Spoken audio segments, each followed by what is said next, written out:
Today on Locked On Red Wings, Detroit ekes out a messy win in Pittsburgh. You're Locked On Red Wings, your daily podcast on the Detroit Red Wings. Part of the Locked On Podcast Network, your team every day.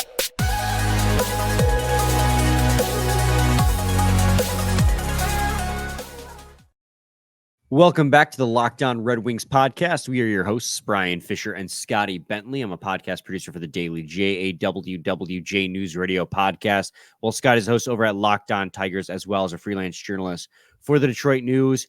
We're getting a little bit of taste of what it might be like if we were an MLB. Well, you are an MLB host team. But I was going to say, I was like, are we? I'm getting a taste of it. 3 days in a row of hockey. I mean, having a game recap like every single day of the week. Kind of nice. Not going to lie. Got new, fresh content every single day. I'm liking it.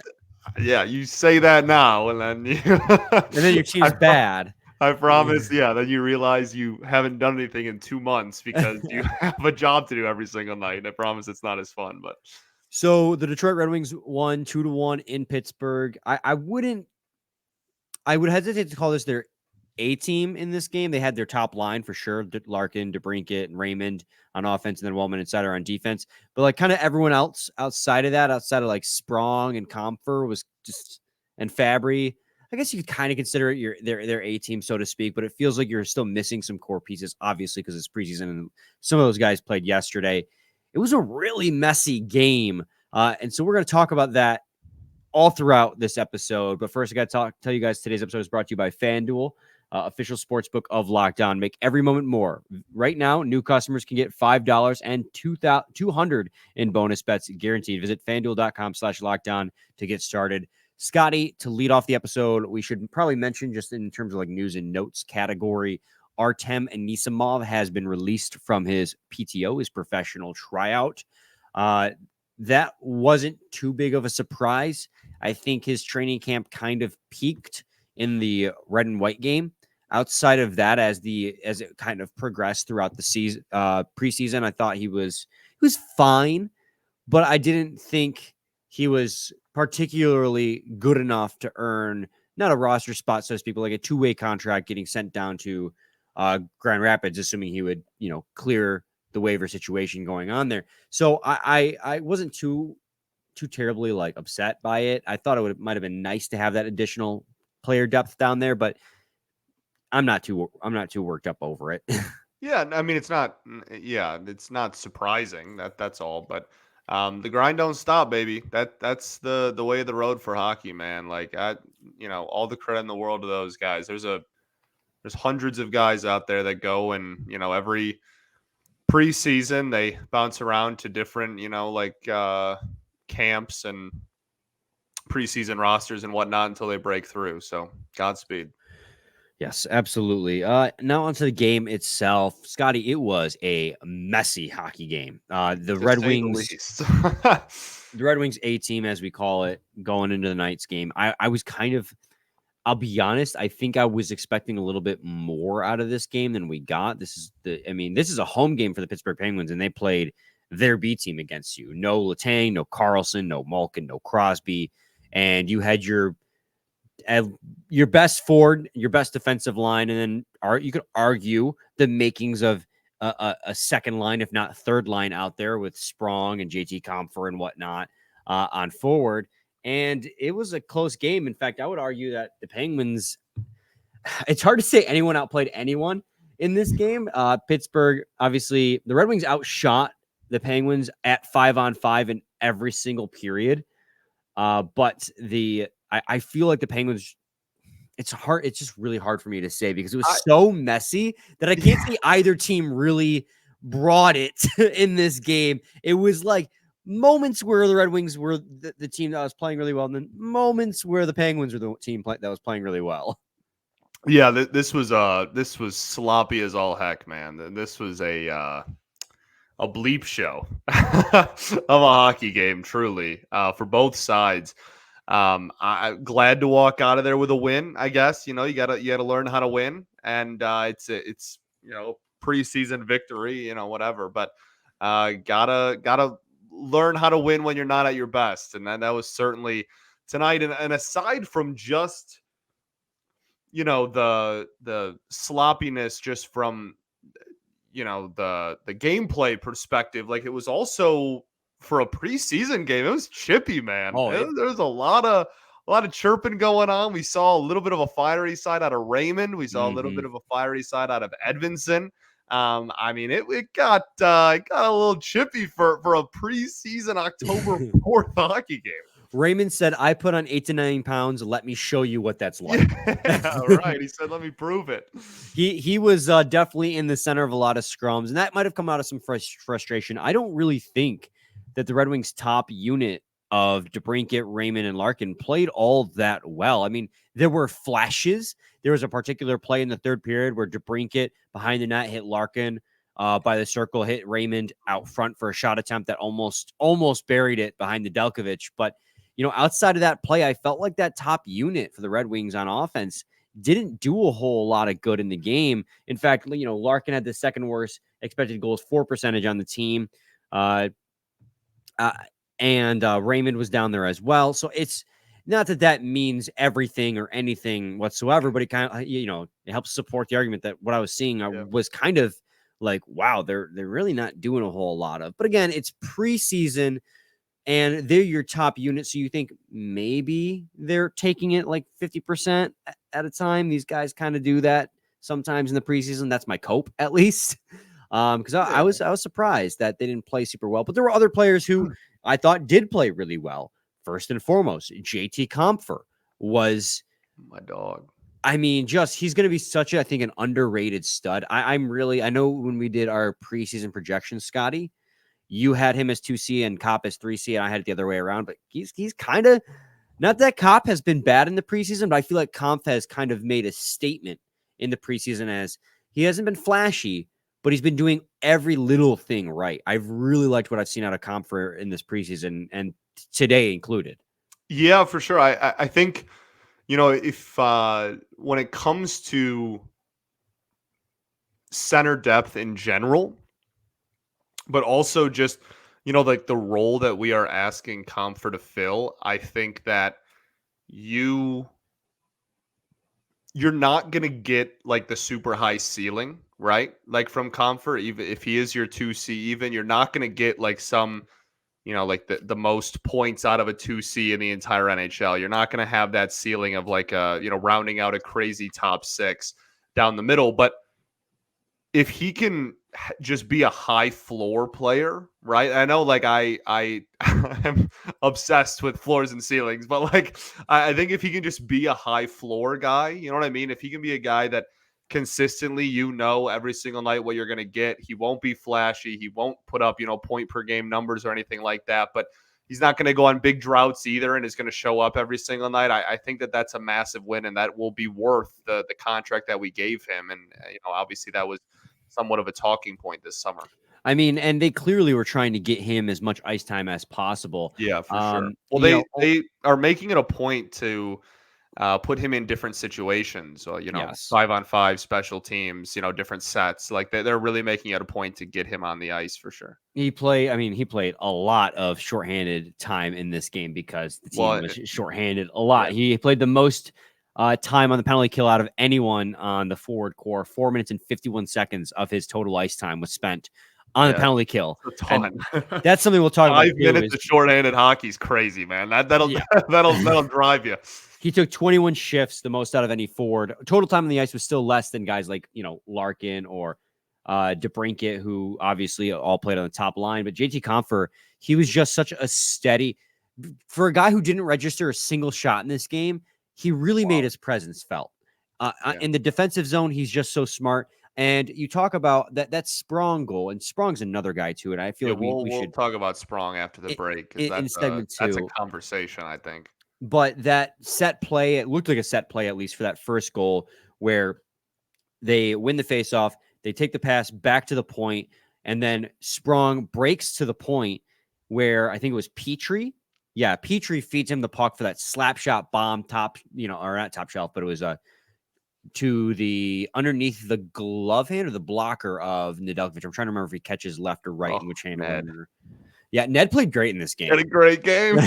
Such a great game, man. Brutal. And JT Compher, was the guy who started that playoff. And then the Simon Edvinsson goal, again, that was such a beautiful, masterclass of how to carry the puck through the neutral zone into the offensive zone. Wallman started the puck behind the net. JT Compher comes and swings behind the net, and then he draws a defender to him, drops the puck back to Wallman, skates through the neutral zone with the momentum that he had picked up, receives the pass back from Wallman. So he has all that speed. He just skates seamlessly into the offensive zone and stops, draws two more defensemen towards him, and then just chips the puck to Edvinsson, who finds his way to the slot and shoots and scores. It's just such a masterclass of a break into the offensive zone, and then just setting up his teammates. And I'm like, for a guy who didn't register a single shot, he played such a hell of a game. 2 assists in this game on both goals. If that's what we're getting out of JT Compher, I know he came off a career year, but if that's what we're getting out of JT Compher, man, does that excite me. I agree. All right, we're going to take a quick break, and when we come back, we're going to continue this conversation about the Red Wings' messy win over the Pittsburgh Penguins. But first, I got to talk to you guys today about FanDuel. Snap into action this NFL season with FanDuel, America's #1 sportsbook. Right now, new customers get $200 in bonus bets guaranteed when you place a $5 bet. That's $200 in bonus bets, win or lose. If you've been thinking about joining FanDuel, there's no better time to get in on the action. This app is easy to use. There's a wide range of betting options, including spreads, player props, over-unders, and more. So visit FanDuel.com/lockedon and kick off the NFL season. FanDuel, official partner of the NFL.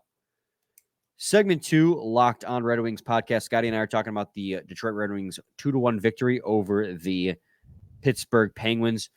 And we were both singing the praises of JT Compher, but sounds like we kind of want to also sing the praises of one Daniel Sprong. Yeah, Spronger looks he looks nice, man. I'm really trying hard not to overreact to preseason. Okay. But I want to throw this out there. What? Did you have something you were going to throw out there? I was just going to say it's important we don't overreact to preseason, obviously, yes, but we can enjoy the good things, right? We're allowed to enjoy it. Of course. And in the back of our minds, we know not to overreact, but it's okay to enjoy. This isn't a like a production mark or anything I'm going to throw out there. It's a role. Do you think it's possible?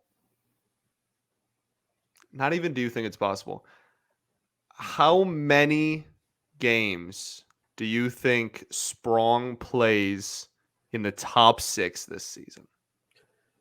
How many games? Are you going to give me? Can you give me an over-under? Yeah. I'll leave it somewhat open-ended. I'm not asking for an exact number. I'm just saying when we signed him and when we've been talking all preseason at the end of the summer and through camp and whatnot, the conversation has pretty consistently been Sprong gives you scoring depth in the bottom 6.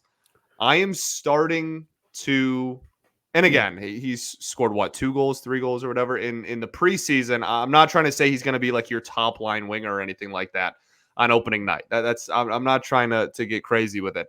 I'm just saying I think there's a very real possibility that this dude is playing.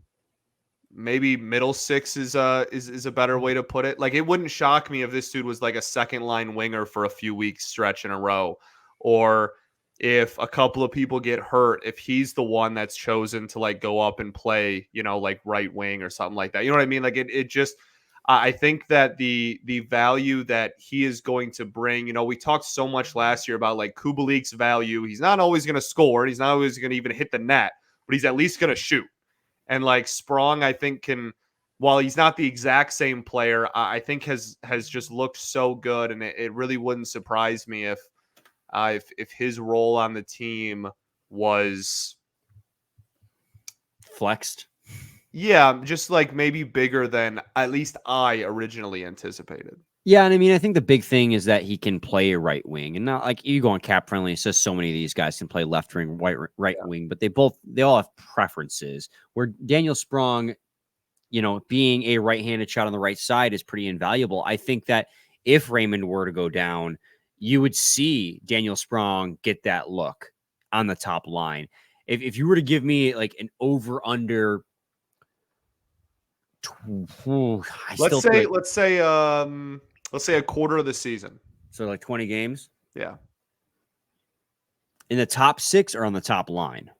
Top 6, not top line. I still find it really hard to take the over on that just because this team is so incredibly deep. But I mean, if he's coming up, then it's been. Let's yeah, comparing the Red Wings to the Red Wings here. It's not. That's what I mean. I could see it hovering right around. I still lean a majority is going to be in the bottom 6, and I think most of it, honestly, is going to be third line specifically. I don't expect them to be like a fourth liner. But I mean, putting that cutoff like right in between the second and the third line, I think is interesting. Just because I don't know, man. Like I really do think if he gets off to a nice start, and he's a guy that is consistently, again, like able to at least put the puck on net with whoever his line mates are. Again, I really want to reiterate, like, I'm not trying to jump the gun here and really overreact to whatever 4 or 5 preseason games, but he's just looked so good, like in his entire camp, preseason, etc. He's looked so good. It wouldn't surprise me if at some point he was playing like second line minutes. Maybe that's like due to an injury or something. Maybe it's not outright, but it wouldn't shock me if by the end of the year we were talking about, like he was getting a lot of middle 6 minutes at least. And he could earn it. Like that's another reality too. Like screw injuries. Like if he plays hot and he plays well, he could just outright. Right. Yeah, Kubalik got top line minutes last year. And I mean, and granted, again, comparing Red Wings is a lot less of a deep team last year for sure.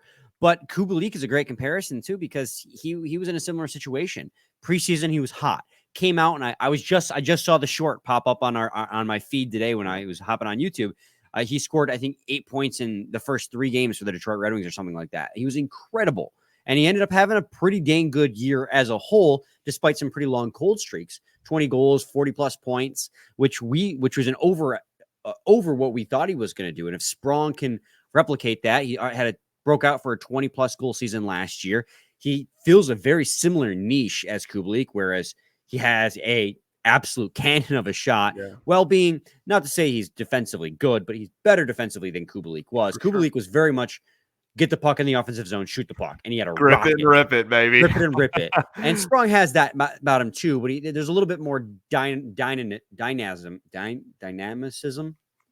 He's a little more dynamic. It's a little bit more dynamic. Somebody in the comments is going to tell me exactly how to say that, and I'm going to appreciate that. But he's a little bit more dynamic than Kubalik. Not a ton, but he does have that element to him. So I really like what Sprong's going to bring to this.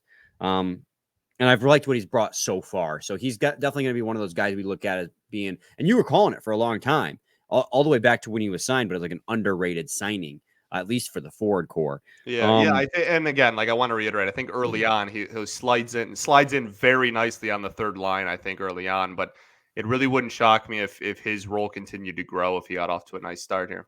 What did you make of Simon Edvinsson's game? He played big boy minutes in this one. He played with Jeff Petrie, was his line mate. I do really like them pairing him with Jeff Petrie as that as that veteran leader, because Petrie still has a little bit of game in him.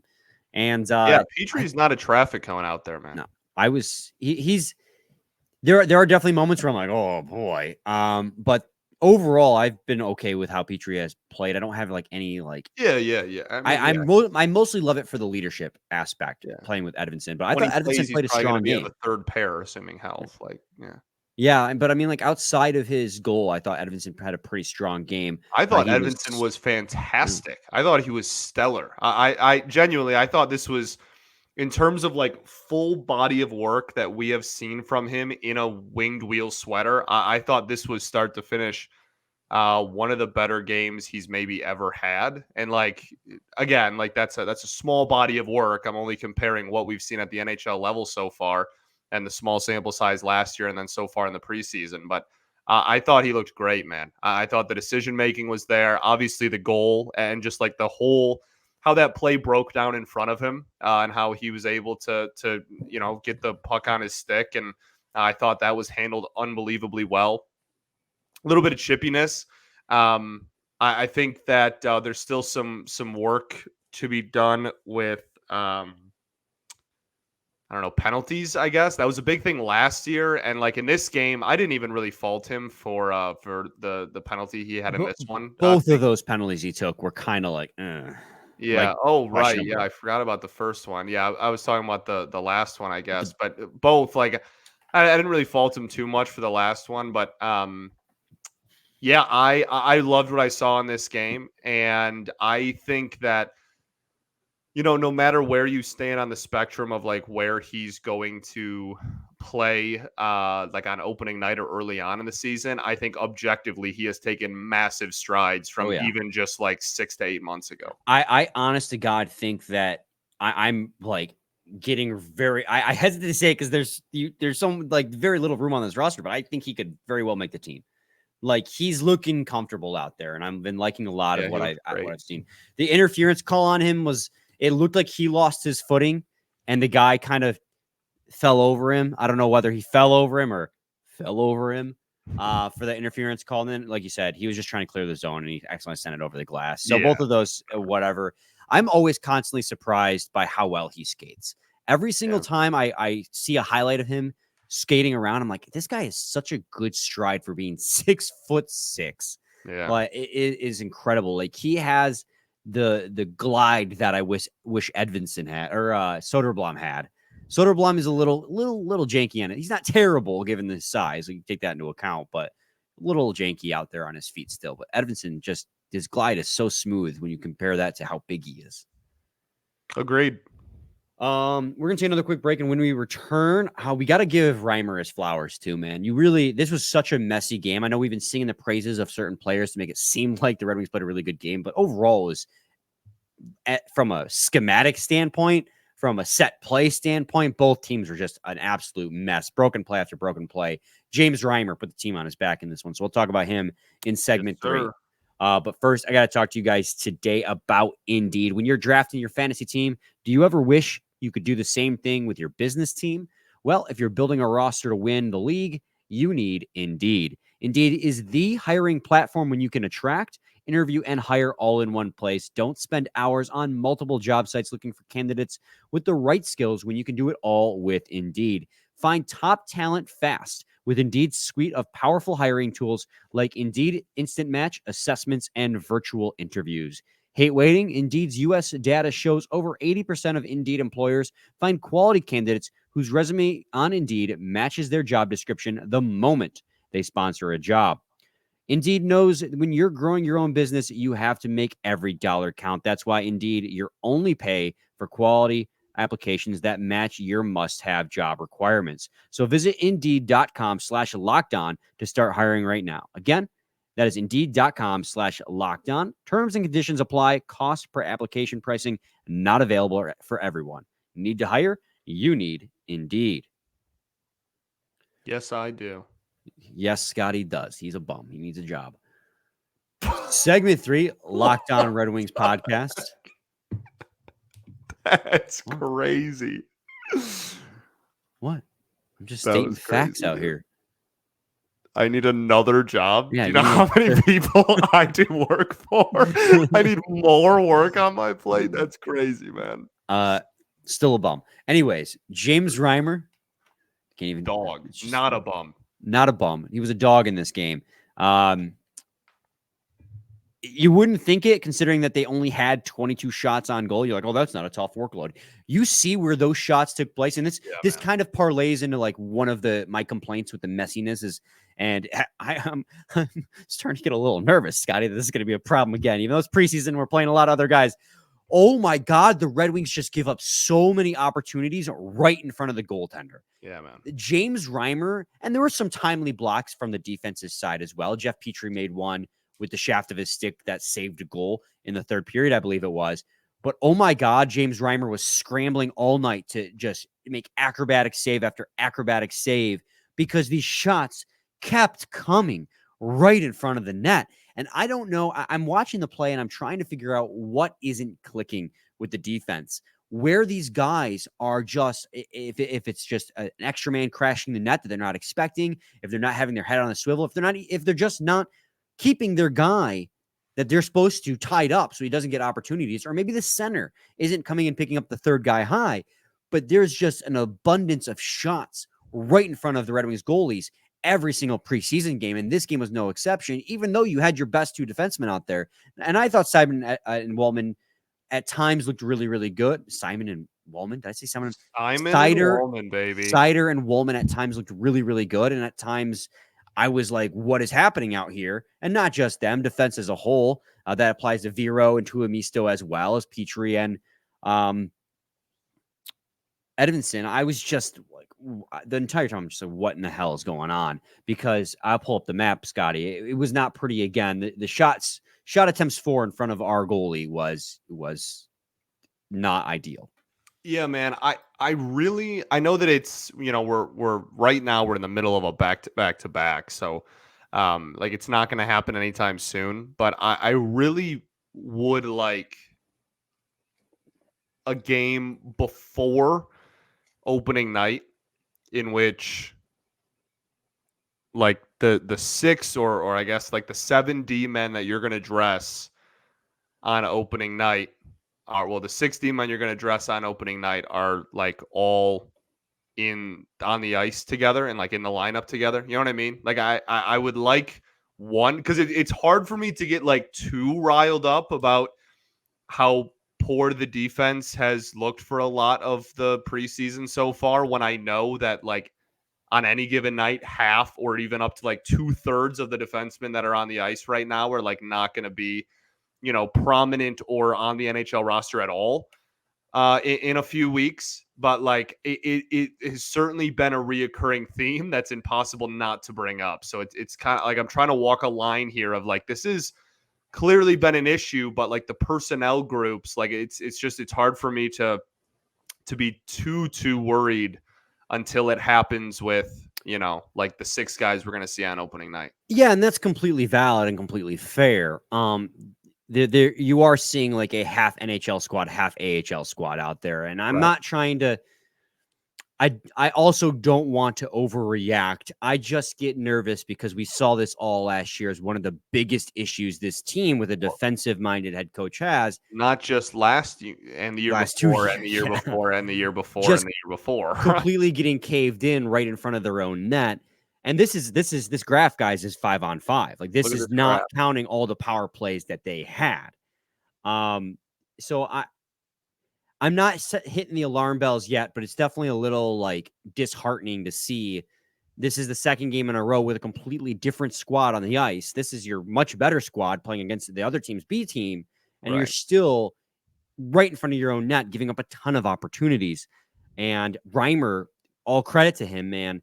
Even though it was only 22 shots on net, he made some crazy acrobatic saves in this one, and he got the full 60, and he made full use of it.